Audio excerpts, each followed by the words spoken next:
നട്ടുച്ച നേരത്ത് കിണറിന്റെ തീരത്ത് വെള്ളത്തിനായി ഞാൻ കാത്തിരിപ്പു നാരി, ഒരു പാത്രം ദാഹജലം നീ എനിക്കു നൽകൂ.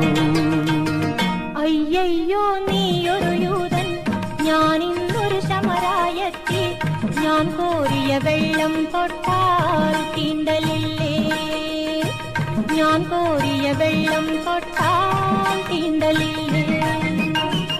അറിയുന്നില്ലേതും നീ എന്നോട് നീ ചോദിച്ചാൽ ജീവന്റെ ജലം കോരിത്തരുമല്ലോ ഞാൻ, ജീവന്റെ ജലം കോരിത്തരുമല്ലോ ഞാൻ.